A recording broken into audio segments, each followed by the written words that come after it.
primeras charlas, a explicar lo que queríamos a los propios futbolistas y también pasar por las primeras anécdotas. He sabido que la Asociación Uruguaya de Fútbol tiene un contrato a través de la venta de derechos de televisión con la empresa Tenfield.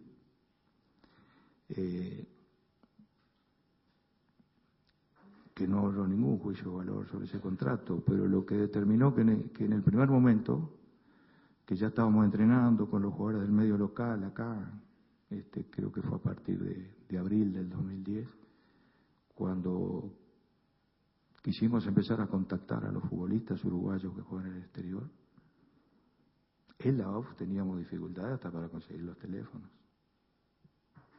Y tuvimos que recurrir a la empresa Tenfield para hacer eso. Con mucha buena voluntad y nos proporcionaron todo. Pese a ello, hubo comunicaciones que no se pudieron concretar. Nosotros fuimos designados en marzo del 2006. Creo que a los pocos días Uruguay jugó un amistoso con Inglaterra. Yo no fui a dirigirlo, no es como si fuera ahora, que ya tengo una experiencia anterior, no conocía nada.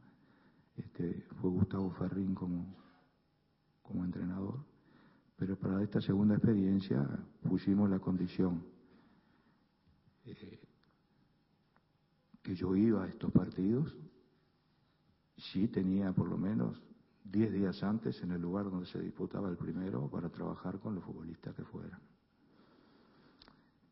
Trabajar no tanto por lo que uno pudiera hacer futbolísticamente, que algo siempre se puede hacer, pero sí de empezar a transmitir estas cosas que nosotros queríamos. Obviamente, alguno que no atendió el teléfono no fue. Y algunos que gestionen mediante, porque esto, cuando se hacen partidos, también la gente que contrata los partidos quieren que estén determinados jugadores. Pero los jugadores que no fueron en el momento no participaron. Y algunos fueron, pero para participar en una conferencia de prensa, pero no participaron. No como forma de demonizar a nadie, porque jamás lo tuvimos en estos 4 años. Sí, para establecer que el rumbo era uno y no podía ser otro. Tuvimos que citar a 2 jugadores de la sub-20 para completar el plantel para uno de los partidos. Martín Díaz y Marcelo González. No le dicen mucho los nombres. Un jugador de Defensor, otro de Danubio. Y lo hicimos. Y esa gira fuimos invictos. Se jugó contra Irlanda, contra Rumania, se le derrotó a los 2. Después se jugó con Serbia, equipo que había clasificado para el Mundial. Se empató y después fuimos a Túnez a jugar un torneo que lo ganamos. Y ahí empezó la cosa. Paralelamente, en el medio local, que uno venía observando cosas antes de que le propusieran tomar la selección, había futbolistas que a mí me llamaban la atención porque me parecían futbolistas no solo que jugaban bien, cualquier jugador que juega en primera es porque juega bien, por lo menos se destaca entre los de su edad para merecer el que sea llevado a jugar en una primera división, pero que tenían características del perfil futbolístico que uno había visto en los grandes equipos de élite. Voy a nombrar algunos de ellos, sobre todo, no a todos, porque algunos no quedaron después en la selección, pero por circunstancias y por razón de número. Mulera, Godín, Fuchile, Gargano, Victorino, Maximiliano Pereira, Arévalo Ríos, Nacho González, Sebastián Fernández, Álvaro González, que después no quedó en la selección, pero estuvo hasta el último momento.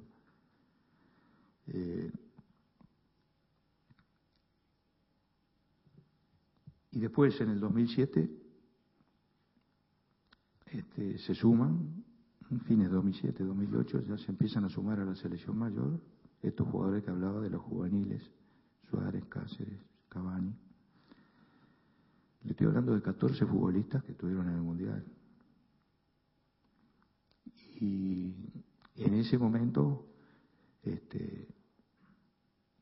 hicimos una especie de apuesta con ellos, ya le digo, con otros. Y basta remitirse a las integraciones de los equipos de aquellos partidos del 2006, de 2007, para saber quiénes fueron. Desde aquel partido en New Jersey, que fue en mayo, lo primero que le pedimos a los futbolistas, adhesión a la selección. ¿Qué quería decir esto? Todos, como gente que se crió en el Uruguay, como aficionados primero, como futbolistas después, como futbolistas que juegan en el exterior, algunos de ellos más tarde, saben cómo es este medio, las cosas que a veces se decían, todos lo sentimos, que venían a robar la plata los jugadores que eran del exterior, que no ponían la pierna de la misma manera, que no se esforzaban tanto como lo hacían en sus clubes. Y eso se va a volver a decirle. Entonces el mensaje fue que eso no se usara como una apertura de paraguas o un lloriqueo para no hacer lo que debíamos hacer. Que las cosas tenían que pasar por una adhesión, no incondicional o sumisa, sino con un acatamiento reflexivo a las normas que se imponían. Y siempre estuvo abierto la posibilidad de optar para los futbolistas. Y pasó en algunos casos. Además de la adhesión, y eso no tanto por el mensaje, sino por lo que se hacía desde el cuerpo técnico hacia los futbolistas, todo en un clima de respeto. El respeto a la persona, el respeto a los objetivos del grupo de trabajo y la profesionalidad. Había que trabajar para esto, así como el fútbol internacional desde el punto de vista de la exigencia es un punto más alto que el del fútbol local. El ser jugador de lesión implica un grado de responsabilidad, de compromiso superior a otros, por lo menos no inferior. Y eso también se estableció. Y después el relacionamiento. Aparte del relacionamiento interno, que eso está siempre bajo el control de los propios protagonistas y del cuerpo técnico, el relacionamiento con el entorno, con los dirigentes, con el periodismo, con la afición, y todo bajo una premisa que para nosotros quedó como, no digo que sea un término que inventamos nosotros, pero cuando lo nombramos entre los jugadores sabemos de qué se trata. Perfil bajo. Perfil bajo. Se puede defender cualquier postura, se puede hacer cualquier planteamiento, pero siempre tratando de evitar la confrontación. Y en eso también tuve experiencia. El Mundial de 90 se jugó bajo el signo de la confrontación, en que había que tomar partido. Hasta uno lo tuvo que hacer. Casi las circunstancias obligaban a ponerse de un lado o del otro. Y eso no sirve, no trae nada beneficioso.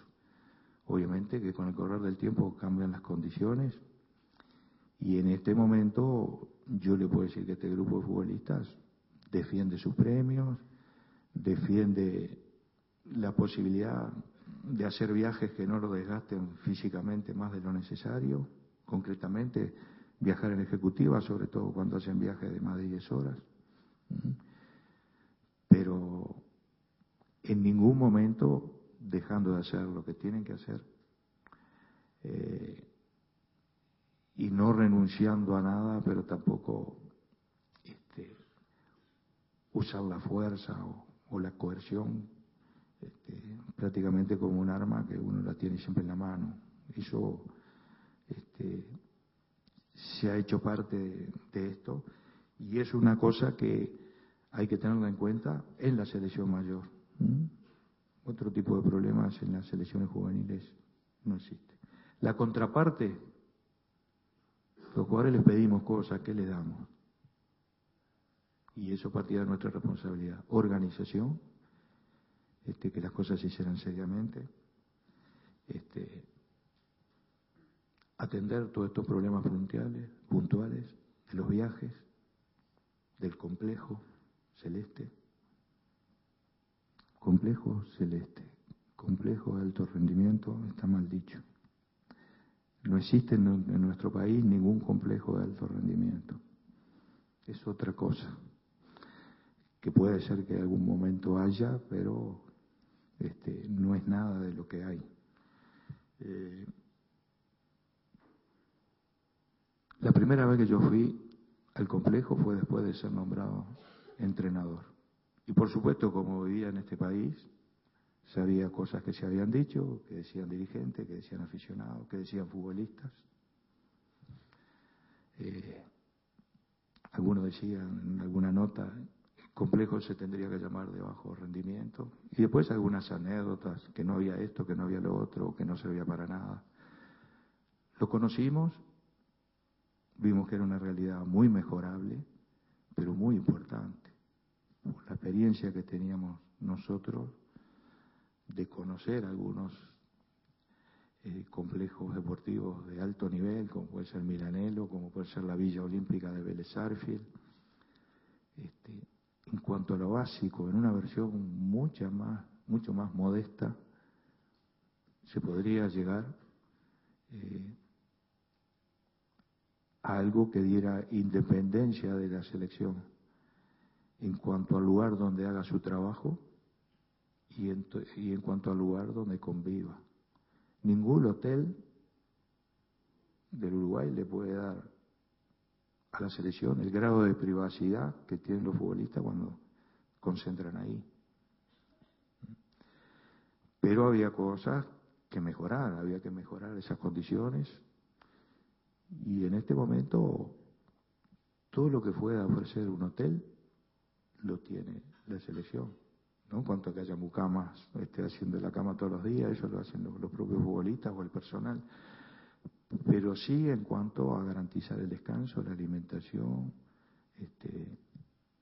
el distraerse, el informarse, el entrenar, ni que hablar. Eso se hace porque ha habido una evolución en ese sentido que todavía necesita de alguna mejora para garantizar esa total independencia, pero estamos mucho más cerca de ese ideal que hace 4 años. Y otro aspecto importante, hacer competir a la selección nacional. No es una crítica, pero es una constatación. En los procesos anteriores prácticamente no se jugaban partidos de fecha FIFA. Nosotros exigimos de un primer momento hacerlos.